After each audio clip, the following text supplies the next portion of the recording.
반갑습니다. 한번 따라서 합니다. 노아 가정의 풍경. 여러분의 가정의 모습은 어떤지 한번 여러분이 스스로 살펴보면서 오늘 본문을 함께 묵상했으면 좋겠습니다.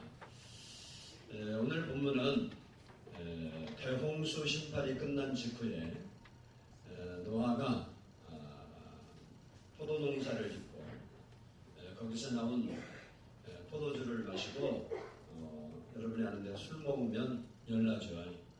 열나니까 옷을 다 벗어 던져버리고 잠을 잤습니다. 그런데 마침 장막 집 안으로 밖에 있던 두 번째 아들 함이 들어왔는데 그 모습을 보게 됐어요. 우연히 목격을 하게 됐는데 그 모습을 목격하고 밖으로 뛰쳐나가서 다른 형제들에게 이 사실에 대해서 떠벌렸습니다. 이 수첩을 들은 셈과 야벳은 아버지의 벌거벗은 모습을 자기 눈으로 보지 않기 위해서 뒷걸음으로 들어가서 옷을 덮어드렸습니다. 잠에서 깨어난 이 노아가 이런 사실을 알게 되었을 때 한 아들에게는 저주를 했고 두 아들에게는 축복을 했다는 내용이 오늘 본문의 말씀입니다. 이 이야기는 아주 단순하게 생각하면 극히 가정적이고 또 소시민의 가정에서는 얼마든지 일어날 수 있는 그렇게 특별한 일도 아니에요. 여러분 가정은 얼마나 어떤지 모르지만 우리는 둘밖에 안 살거든요. 이게 둘 사니까 좋은 점이 딱 하나 있어요. 이런 상태가 돼도 아무런 문제가 없다는 사실. 근데 여기는 가족들이 살아서 이 문제가 됐거든요. 근데 이 일반 가정에서 얼마든지 있을 수는 있는 일인데 문제는 이 사건이 역사가 달라지게 되고 행복이 떠나가게 되고 저주가 임했다는 것을 보면 우리가 그냥 결코 웃고 넘어갈 사건이 아니라는 겁니다. 오늘 본문을 우리가 좀 더 구체적으로 살펴보면서 우리의 가정의 모습, 우리가 또 어떤 삶의 방향을 가지고 가정을 세워가고 또 신앙생활을 해야 할 것인가를 살피는 시간이 되었으면 좋겠습니다. 먼저는 포도주에 취한 노아의 모습을 좀 살펴보겠습니다. 우리 21절, 본문 21절을 같이 한번 읽어보겠습니다. 시작. 아멘. 오늘 모든 문제의 발단은 자식에게 있는 것이 아니고 부모에게 있었습니다. 노아에게 있어서 노아. 그래서 부모된 우리들이 조심해야 돼요. 할렐루야. 누가 조심해야 한다고? 나이 먹은 사람들이 조심해야 되는 거예요. 아멘. 그러니까 시어머니, 시아버지, 친정아버지, 친정어머니, 이 어머니들 조심하고, 그 다음에 또 부모들 조심하고. 왜? 오늘 본문도 노아가 이런 일이 없었으면 가정에 이런 비극이 찾아오지 않았어요. 부모의 실수로 이런 비극이 왔어요. 근데 무슨 실수를 했냐? 술 마시는 실수를 했어. 술. 성경은 술 먹지 말라고 우리에게 강력하게 경고하고 있다는 사실을 알아야 돼요. 사사기 13장 4절을 보면 그러므로 너는 삼가 포도주와 독주를 마시지 말며 어떤 부정한 것도 먹지 말지니라. 독주가 뭐냐면요, 소주예요, 소주. 그래서 그냥 웃자고 하는 얘기가 아니고, 그래서 개역 성경에는 소주라는 단어가 딱 한 번 나오는데 누가복음 1장에 나와요. 세례 요한이 소주를 마시지 않았다. 근데 지금은 개정이 되면서 독주로 다시 번역을 했어요. 이건 똑같은 단어예요. 우리 한국인들이 좋아하는 아침 이슬. 아침 이슬은 뱀이 먹고 사는 거예요. 생물학적으로 그렇다 소리요. 뱀이 깨끗하대요. 왜 그러냐면 이슬 먹고 산대요. 다른 것도 먹어요. 안 먹는 건 아닌데 아침 이슬을 먹는데요. 이 아침 이슬은 뱀이 먹는 거라는 거예요. 성경에는 포도주와 독주를 마시지 말라 그랬습니다. 잠언 23장 20절 21절을 보면 술을 즐겨하는 자들과 고기를 탐하는 자들과 더불어 사귀지 말라. 이런 사람 사귀지 말라요. 술 취하고 음식을 탐하는 자는 가난해질 것이요 잠자기를 즐겨하는 자는 헤어진 옷을 입을 것이니라. 레위기 10장 9절을 보면 너와 네 자손들이 회막에 들어갈 때에는 포도주나 독주를 마시지 말라. 그리하여 너희 죽음을 면하라. 잠언 23장 31절로 32절을 보면 포도주는 붉고 잔에서 번쩍이며 순하게 내려가나니 술 잘 내려가죠. 왜 하면 안 해요. 다 뭐 모르는 척 그러지 말고 술 먹으면 그냥 꼴딱꼴딱 잘 넘어가잖아요. 잘 넘어간대요. 너는 그것을 따라서 보지도 말지어다. 성경에는 먹지 말라는 정도가 아니고 뭣도 하지 말라고? 보지도 말라. 성경 얘기가 내 얘기가 아니고 그것이 왜 보지 말라고 그러냐. 마침내 뱀같이 물 것이요 독사같이 쏠 것이며. 포도주, 소주는 못 같다고? 독사 같다. 여러분이 소주를 품고 가면 사과를 품고 가면 뭘 품고 가는 거예요? 독사를 품고 가는 거예요. 아니 내 얘기가 아니고 성경 얘기라니까. 인도에서 있었던 일인데요. 6살 배기 아이가 집 안에서 놀고 있는데 집 안에서 방 안에서 놀고 있는데요. 큰 뱀이 들어왔어요. 그래갖고 아이를 감는 거예요. 근데 여러분이 아는 대로 인도 사람들은 뱀을 신으로 숭배하는 풍습이 있습니다. 뭐 소도 섬기고 여러 가지 뭐 다 잡신을 다 섬기지만 뱀도 섬겨요. 뱀도. 애국도 뱀을 섬기죠. 뱀을 섬기는데 이 뱀이 와서 이 아이를 감는데 그 옆에 누가 있었냐면 어머니가 있었어요. 어머니가 그 모습을 보면서 설마 거룩한 뱀, 우리의 신 대신 뱀께서 어찌하랴 이런 생각을 가지고 지켜만 보고 있었어요. 이게 뱀이 더 힘있게, 뱀은 뭐 쪼이죠. 이런 뱀한테 안 감겨봐서 저는 그런 경험이 있어요. 옛날에 어렸을 때, 근데 뭐 독사 이런 게 아니고 남의 감나무 밑에 감주소로 갔다 감따러 갔다가 뱀이 갑자기 어디서 나왔는지 그 종아리를 또록 감더라고요. 조그마한 뱀이에요. 그래서 내가 떼어버렸어요. 근데 그 큰 두렁이면요 사람 힘을 제어가 안 돼요. 실제로. 근데 이 뱀이 이제 저희께 막 힘있게 조여오니까 6살 배기 아이가 막 비명을 지르는 거예요. 그런데도 이 어머니가 설마 신께서, 그러면서 우리나라 속담이 참 맞는 말이 많아요. 설마가 뭐 한다고? 아이가 죽었겠어요? 안 죽었겠어요? 죽었죠.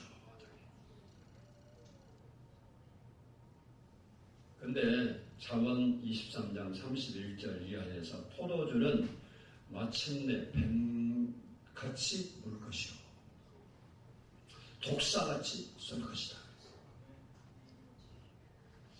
아멘을 안 하는 사람들은 계속 술을 드시는 게 아니라 처먹겠다는 소리고 간장은 처먹는 거라고 그러더라고요. 미국의 16대 대통령이었던 링컨은 술은 인류 사회의 암으로 사회의 활기를 잠식하고 사회를 파괴하기 위하여 벼르고 있는 암이다. 그랬어요. 술이 뭐라고? 그러니까 여러분 술 먹으면 뭘 키우는 거예요? 잘하네. 암을 품고 사는 거예요. 추기경 매닝이라는 사람은 뭐라고 했냐면 술은 공인된 영원한 타락의 대리자다. 그리고 영국의 사회개혁 운동을 앞장섰던 너스킨이라는 사람은 술은 극도의 범죄적 암살자라 그렇게 표현을 했습니다. 미국에서 발행하는 여성 잡지 편집인 포크라는 분이 미국의 가장 성공적인 인류 사업가 28명을 선정을 해서 조사를 해봤더니 그 중에 22명은 술잔을 입에 안 댄 사람이래요. 감동이 안 오나 봐. 미국의 암연구재단에서 연구한 보고서에 의하면 술은 구강암, 인후암, 식도암을 발생시킬 수 있는 위험 요인이 많이 있다 이렇게 발표했습니다. 그리고 거기다가 담배를 피우면서 술을 마시면 호흡기 우리 호흡기에 암 걸릴 위험이 크다. 감동이 아무도 안 오는 것 같아요 지금. 여러분이 아는 대로 담배는 국가에서도 먹지 말라고 그러죠. 전매청을 없애면 되는데 그건 안 없애고 먹지만 말라고 자꾸 만들어내는 이유를 나도 모르겠어요. 근데 아니 국가에서도 요즘은 길거리에서도 못 피게 돼 있고요. 공공 건물은 무조건 못 피게 돼 있고 뭐 금연가들한테 죄송한데 왜 그러냐? 실제로 담배 연기 안에는 4,000가지가 넘는 화학 독성 물질이 나오고 있다는 것은 검증된 사실. 그리고 발암물질 43가지 이상이 담배에서 배출이 되고 여러분이 잘 알고 있는 니코틴 이것은요 살충제에 쓰이는 거예요. 그리고 중독성이 있습니다. 담배는 중독성이 있어서 한번 피면 잘 못 끊죠. 아니다고 하는 건 안 핀다고 그런 것 같은데 피기는 핀 것 같은데 이상하네. 여러분 사람들에게 웃음을 주었던 이주일 씨가 코미디언 이주일 씨가 폐암으로 세상을 떠났죠. 그가 폐암이 걸린 후에 조사를 하고 주된 원인이 뭐 여러 가지 원인이 있었겠지만 주된 원인이 담배 때문이라는 사실을 그가 발견하고 병상에서 뭐 했냐면 금연 운동을 했어요. 그래서 그의 병상에 있는 모습도 막 사진으로 보여주고 그래서 담배 끊으라고 담배 때문에 죽는다고. 그러니까 어떤 사람은 난 평생 담배 피워도 안 걸렸다 그런 사람도 있긴 있죠. 그런데 여러분 알아야 돼요. 그런 사람이 없나? 있긴 있는데 가능성이 더 높다는 사실을 알아요. 그래서 성경에서 먹지 말라 마시지 말라는 것은 좋은 게 하나도 없어요. 술과 담배는요 우리 건강에 적이 됩니다. 저는 운동을 축구를 가끔 이렇게 가서 해요. 축구 늘 하지는 못했지만 그러면요 50대까지는 술 먹든지 안 먹든지 차이가 없어요. 뛰는 것이 50 넘어버리잖아요. 이건 술 늘 든 사람은 못 뛰어요. 담배 태운 사람은 못 뛰어요. 운동이 안 되더라고. 못 뛰어. 근데 그거 안 하는 사람들은요. 그래서 예수를 안 믿어도 운동 좋아하는 사람들은 담배를 안 피우고 술을 끊더라고. 내가 대림조비에 나가는데 대림조비에 나보다 한 살 더 먹은 사람이 있어요. 근데 지금도 엄청나게 젊은이랑 같이 뛰어요. 근데 그 사람이 옛날에 소주도 많이 먹고 담배도 많이 태웠다고. 근데 사실 50대 아마인가 뭐 금방 끊었어요. 끊은 지가 오래됐는데 제가 가끔 아침 식사를 절대 담배 안 피고요. 술 안 먹어요. 그래 지금도요 체력이 강철이에요. 근데 그 나이 때 이렇게 술 좋아하고 막 담배 많이 태운 사람들은 뛰는 거 보면요 확실히 차이나. 건강이 저리다 그지요. 저희 중요한 얘기는. 아멘. 그리고 인격과 그 사람의 삶을 망가뜨리게 만든 모든 사고의 원인을 제공하고 그것이 술과 담배예요. 그래서 기독교 집안에서는 술병을 몰아내야 되는 거예요. 할렐루야. 아멘을 안 하는 사람 계속 하겠다는 소리인 줄 내가 믿어요. 술에 대한 미련이나 향수를 버려야 돼요. 그래서 건전한 자아, 건강한 가정, 건강한 사회를 만들어야 돼요. 지난날의 미련과 습관을 버리시기를 축복합니다. 그래서 나는 죽어도 못하겠다. 그럼 생긴대로 사세요. 별 수는 없어요. 뭐 목사가 설교한다고 다 듣는 건 아니는데 여러분이 하나님 말씀대로 따르면 하나님 은혜가 임하는 거예요. 아멘, 아멘. 이 오늘 본문의 노아는 가장으로서 술 때문에 가정이 어려움을 당하고 아들들이 문제가 생기는 거예요. 그래서 우리 예수 믿는 사람들이 조심해야 되는 거예요. 아멘. 그래요. 여러분이 알아야 돼. 우리나라는 술 문화가 너무 나빠요. 술 못 먹는데도 불구하고 회사 가든지 뭐 학교 가든지 그럼 폭탄주라고 만들어서 강제로 먹여서 사람 죽이는 나라는 우리나라밖에 없어요. 또 뭐 술은 뭐 어떻게 한다. 잔 하나 갖고 돌려가면서 먹는 나라도 우리나라밖에 없어요. 노아도 술 먹고 실수한 거예요. 그거 해야겠어요? 안 해야겠어요? 옆 사람한테 물어봐줘. 너무 멀리 물어보 옆 사람 그거 먹어야겠냐고 물어봐.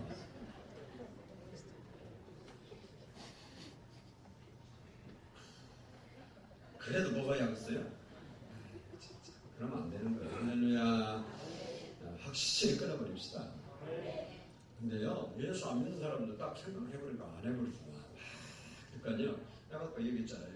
예수 안 믿는데, 근데 부인은 권사예요. 남자는 예수를 안 믿는 공이 너무 좋아서 주일날 공차로 다니라고 교회를 못 가요. 그런데도 술, 담배를 딱 끊어버렸어요. 왜 그러냐? 예수 믿기 때문에 끊은 게 아니라 자기에게 해롭다, 운동하기 지장된다. 그러니까 지금도 있잖아요. 원래 축구를 한 사람이 아니에요. 그 사람은 축구를 원래 한 사람이 아니고 그냥 조기 축구에서 시작해서 했는 사람인데 지금도요. 전국대회에 나와요. 영등포구 대표, 서울시 대표, 그리고 대표로 그 나이 때 뛰어요. 지금 60대인데. 거기에 60대 이런데 서울시의 대표 이런 사람들은요. 전부 옛날에 대학 때 막 이상 축구했던 사람들이에요. 근데 그 사람들은 뛰어도 체력이 안 밀리는 거예요. 그러니까 대표로 뽑아가다 쓴다니까. 그 사람은 그걸 유지하려고 술, 담배 딱 끊는 거예요. 우리는 신앙 유지하려고 뭘 끊어야 한다고? 술, 담배 끊어야 돼요. 오늘부터 고민 시작하기를 바랍니다. 목사 네가 한다고 해가 그냥 그러지 말고. 두 번째, 함의 태도를 한번 보겠습니다. 우리 22절 한번 보겠습니다. 22절 시작.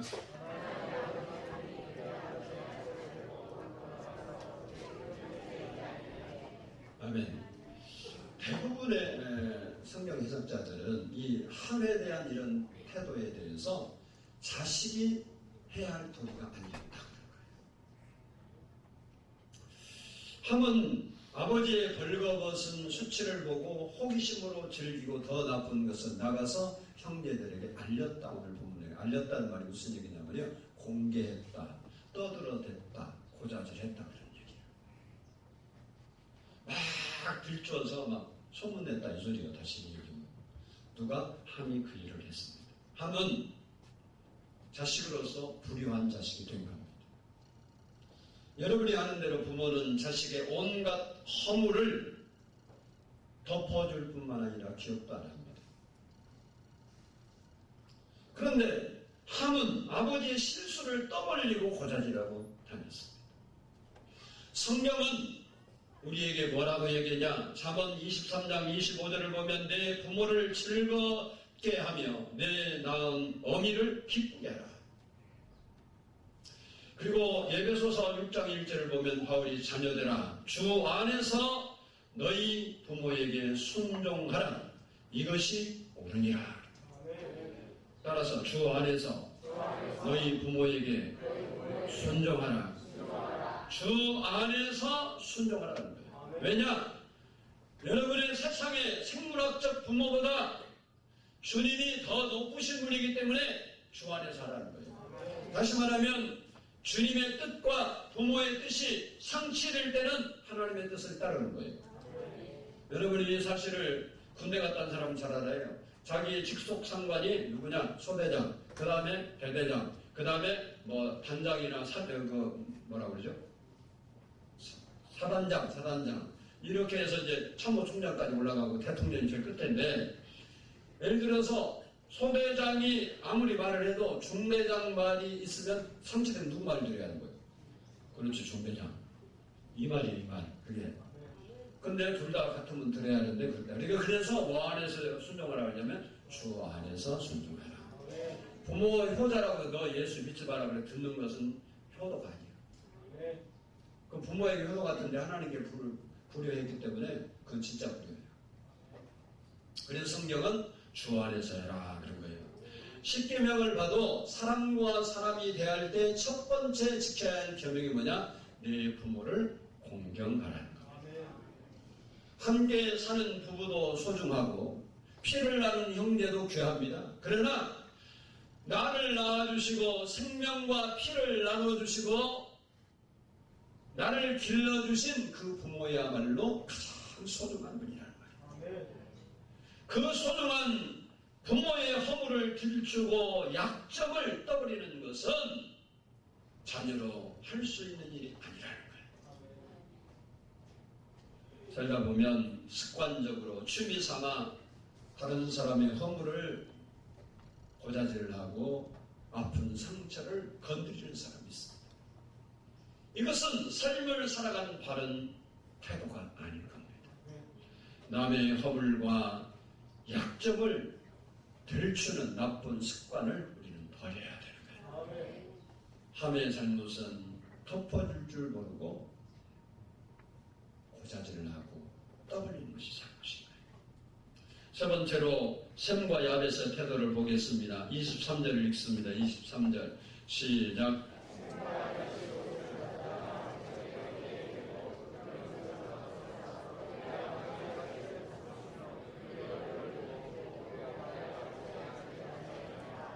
아멘. 우리는 여기서 두 가지 태도를 볼 수 있는데, 첫 번째는 따라서 합시다. 덮어주었다. 여기서 말하는 옷은요, 네모난 천이에요. 그래서 그들은 낮에는 속옷을 입고 그 천으로 이렇게 감싸서 겉옷으로 사용했고, 밤에는 침구로 덮고 자는 침구로 그렇게 사용을 했습니다. 이 옷을 어깨에 메고 들어가서 아버지의 벌거벗은 부분을 덮어주었다 이렇게 말하고 있습니다. 창세기 3장 21절 이하를 보면 선악과를 따먹고 그들의 수치를 발견한 아담과 하와에게 하나님께서 가죽으로 옷을 지어서 입혀주었습니다. 무슨 얘기냐면 따라서 하나님도 덮어주시고 입혀주시는 분이시다. 하나님도 덮어주시는 분이라. 시편 85편 2절을 보면 주의 백성의 죄악을 사하시고 그들의 모든 죄를 덮으셨나이다. 하나님께서 그들의 모든 죄를 뭐 했냐? 덮었대요. 덮어서. 어떻게 덮었습니까? 예수님이 십자가를 지셔서 십자가에 희생당하시고 그 보혈의 피로 다 죄를 덮어주신 거예요. 하나님도 덮어주시는 분이라는 거예요. 그래서 시편 91편 4절을 보면 그가 너를 그의 빛으로 덮으시리니 그랬습니다. 그리고 잠언 17장 9절을 보면 허물을 덮어주는 자는 사랑을 구하는 자라라고 했습니다. 그러니까 허물을 덮어주는 삶을 살아라 그런 얘기예요. 근데 오늘 본문에 함은 아버지의 허물을 덮어주는 자가 아니라 들쑤시는 자가 되었고 셈과 야벳은 덮어주는 자가 된 것입니다. 다른 사람의 허물을 들추고 드러내고 떠벌리는 사람이 있는가 하면 다른 사람의 허물을 덮어주고 감싸주는 사람이 있습니다. 여러분은 어떤 삶을 살고 있습니까? 하나님도 우리가 섬기는 하나님도 덮으시는 하나님이라는 거예요. 두 번째는 이들이 가진 태도가 뭐냐면 아버지의 하체를 보지 않았습니다. 셈과 야벳은요 아버지의 하체를 보지 않기 위해서 뒷걸음질 질로 걸어갔고 덮어주고 그대로 나왔어요. 아마 함처럼 호기심이 없었을까 있을 수도 있는데도 불구하고 저렇게 했다는 거죠. 우리의 눈은 두 가지 기능을 가지고 있습니다. 그것은 좋은 것을 보는 눈으로 사용할 수도 있고 나쁜 것을 보는 눈으로 사용할 수도 있어요. 근데 이 눈은요, 두 가지나 본다는 문제가 있어요. 신령한 눈과 육신의 눈이 있습니다. 우리의 이 눈이 신령한 것을 보고자 하는 기능으로 사용하는 사람도 있고 반대로 사용하는 경우도 있어요. 영원한 세계를 보고 진리를 구하고 좋은 것을 보는 눈이 있고 죄를 보고 음란을 보고 하체를 보고 탐심을 보고 유혹을 보는 눈도 있습니다. 여러분이 가지고 있는 전자기기도 인터넷이나 핸드폰도요, 좋은 기능들이 너무 많죠. 저는요, 핸드폰이 없었으면 어떻게 살까 그런 생각. 요즘은 옛날에는 머리가 나쁘면 살아가기 힘들었어요. 근데 요즘은 핸드폰만 쓸 줄 알면 머리가 나빠서 사람들이 지장이 없어요. 뭐 모른다 그러면 인터넷에 가서 검색해보면요, 막 경험자들이 다 이야기 나갔고요. 뭔가가 금방 잡히는 거예요. 생활의 지혜도요, 옛날에는 예를 들어서 여러분이 사용하는 옷에 잉크가 쏟아져서 묻었다 그러면 이거 버리고 닦아도 안 되잖아요. 버려요. 근데 요즘은요, 그거 배우려고 연구할 필요도 없어요. 인터넷 들어가서 잉크물 지우는 법, 그래서 딱 쓰면 쭉 나와요. 그럼 그렇게 하다 하면 다 져요, 또. 이렇게 좋은 게 인터넷인데, 그 속에서 나쁜 것을 보는 사람들 너무 많아요. 가끔 차 이렇게 운전하고 가다 보면요, 길가에 사람들이 많이 걸어다니잖아요. 연세든 사람 나는 그런 사람 하나도 못 봤어요. 근데 젊은 분들 보니까 길을 안 보고 다른 걸 보고 가는 사람 많더라고. 그래서 뭐 하고 있나 그러고 보면 이렇게 숙이고 가요. 그러고 보면 여기다 뭐 하나 끼고 뭘 만지고. 아니 횡단보도 건너갈 때도 보고 하더라고요. 그 사람 못 본지는 몰라요. 여러분 핸드폰 가지고 있지 맨날 게임이나 했었고 이상한 것이나 봤었고 그럼 그 핸드폰 없는 게 나아 있는 게 나아? 몰라서 물어. 그냥 물속에다 집어 던져버려. 근데 요즘 물속에 들어가도 안 망가지더만. 그냥 망치로 부셔버려.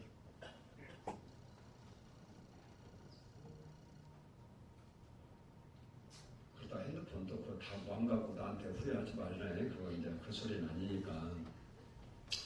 여러분, 좋은 것을 볼 줄 알아야 돼요. 말도 좋은 말을 골라 할 수 있어야 돼요. 샘과 야배처럼 덮어주는 사람이 돼야 돼요. 자연도요, 겨울철 저는 농촌에 살았는데 보리 심어놓고 흙으로 덮어줘요. 왜? 그래야 보리가 잘 자란대요. 인삼, 여러분이 좋아하는 인삼도요, 다 울타리 치고요, 그 위에다 덮게 다 덮어줘요. 그래야 된대요. 하나님도 덮어주시는 분이고, 오늘 본문에 덮어주는 일을 했던 아들들이 복을 받습니다. 오늘 본문에 보면 그 결과가 나타나는데 24절 보니까 술에서 깬 노아가 이런 사실을 알게 됐어요. 그리고 25절 한번 읽어봐. 25절 시작.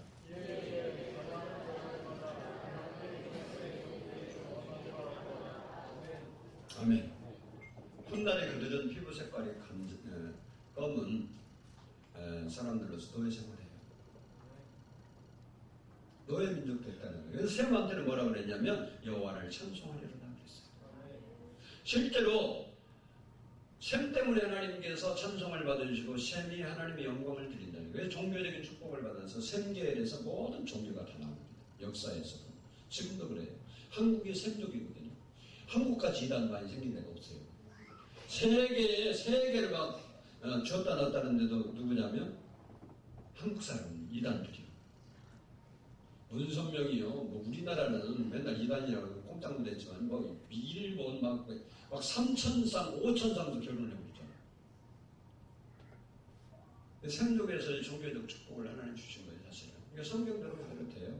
그 야벳에게는 뭔 얘기했냐면 오늘 청대케 하사 셈의 장막에 거하게 하시고 경제적인 거, 물질적인 미국 족속들, 유럽 그 사람들이 여기 야벳 족속이거든요. 성경적으로 쭉 가서 역사 훑어보면 그들이 물질의 복을 다 받았어요.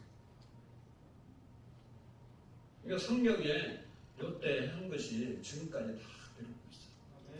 아멘. 일반적인 보편적인 원리에서 얘기하는 거예요. 한 사람 한 사람은 틀릴 수 있지만 보편적으로 그 계열을 보면 그러한 은혜가 있었다 그 소리예요. 여러분 누가 복을 받냐? 따라서 합시다. 덮어주는 사람이 복을 받는다. 민수기 12장 1절로 2절을 보면 모세 지도자가 이방 여자인 구스 여인을 아내로 맞이하는 장면이 있습니다. 근데 유대인들은 원래 그렇게 하지 말라 그랬거든요. 근데 모세가 그 일을 했으니까 비난받아 마땅한 일이기도 해요. 그냥 인간적으로 볼 때. 그런데 그 사건을 앞에 놓고 형 아론하고 누이 미리암이 모세를 비난하기 시작했어요. 그런데 민수기 12장 2절을 보면 여호와께서 그들의 소리를 들으셨다는 거예요. 하나님이 뭐라고 나온 거 아는 거고 모세를 비난했을 뿐이에요. 근데 그 소리를 하나님이 들으셨대요. 그리고 그 결과가 뭐냐? 미리암에게 나병이 발생되어서 살이 반이나 썩어 죽게 된 거예요. 그러니까 어떻게 보면 비난받을 만한 일을 한 거라니까. 근데 비난했다고 하나님이 싫어했어. 여러분이 집안에서 여러분의 뭐 부부지간에도 그렇고 자녀와 뭐 아내도 그렇고 허물이 있어. 그래도 아벳이나 오늘 본문에서 들고 떠벌린 사람 될 수도 있다는 겁니다. 근데 하나님은 뭐 하는 사람 되기를 바라느냐? 덮어주는 사람에게 복을 주신다는 거예요. 가정이라는 것이 무엇입니까? 가정은 여러분이 꾸리고 있는 그 가정이 뭐예요? 비바람을 피하고 가정의 구성 요소 그 사람들이 함께 모여서 사랑을 나누는 공동체가 가정입니다. 그래서 가정은 서로 덮어주고 서로 상처를 싸매주는 것이 가정이 돼야 되는 거예요.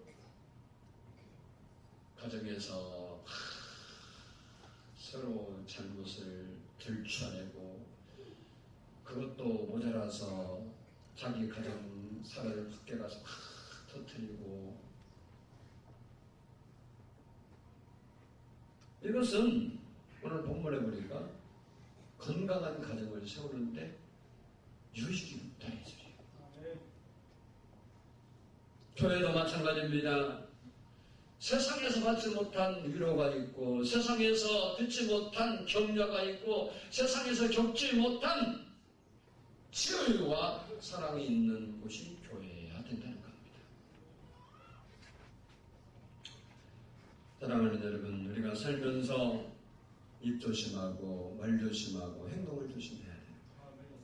함처럼 다른 사람의 허물을 캐나고 그것을 막 떠들고 미리암이나 아론처럼 그럴 만한 일이 없는 게 아니라 있다는 거에 있어도 하나님은 그걸 기뻐하지 않는데요. 여러분의 가정이나 여러분이 속한 공동체나 여러분이 속한 교회에 허물이 있을 수도 있고 연약한 것이 있을 수도 있습니다. 그러나 그걸 들추고 그것을 떠벌리는 것이 잘하는 것이 아니고 싸매주고 감싸주는 것이 하나님이 기뻐하시는 일이라는 걸 알아야 돼요. 바라기는 여러분이 야벳과 셈처럼 허물과 상처와 약점을 덮어주고 감싸주는 사람이 되어야 됩니다. 바라기는 허물과 약점과 상처를 덮어주고 싸매주는 성도 여러분이 되셔서 여러분의 가정과 교회와 사회가 훈훈해지는 그런 하나님의 은혜가 있기를 축복합니다. 기도하겠습니다.